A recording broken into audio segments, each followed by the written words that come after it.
ko na alam, hindi ko talaga maintindihan bakit napakarami kong basher. Wala naman akong ginagawa. Parang feeling ko sa mga ginagawa kong video sa mga TikTok ko, kasi yun talaga yung nagpapaligaya sa akin. Kung maswerte man ako, kung halimbawa sumikat ako o hindi, mahalaga sa akin is napapasaya ko yung sarili ko. Doon sa mga nagko-comment tungkol dun sa mga skincare ko, akala ko naman talaga nagtatanong sila usually para gayahin din nila, pero ayun pala, nung nabasa ko yung ibang comment, yun parang ang ibig sabihin nila, tinatanong nila yung skincare ko kasi bakit daw ganito yung itsura ko. Hindi ko naman sinasadya, or hindi ko naman alam na marami pa palang ganong tao. Hindi ko naman kasalanan siguro na magkaganito yung mukha ko, magka pimples man ang napakarami, diba?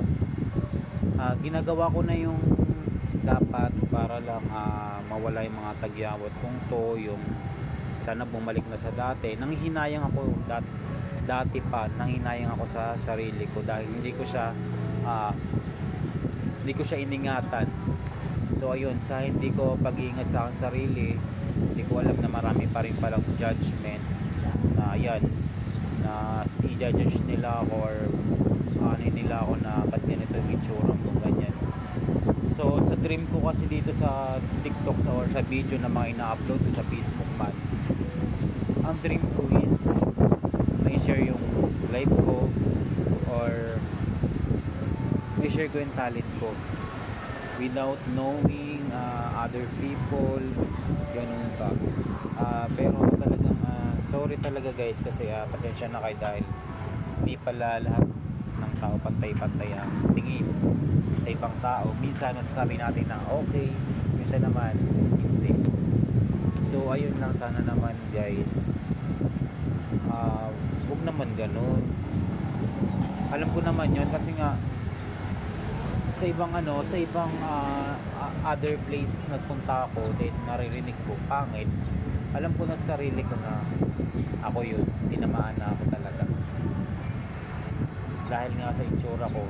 Dati pa man may nagsasabi ng pangit, hindi pa ganito yung mukha ko, ewan ko.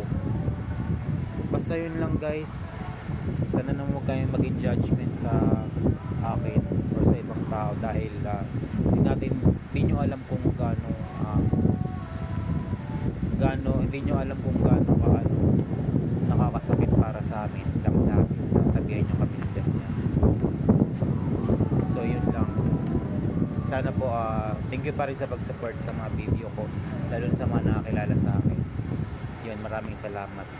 Then yun lang po.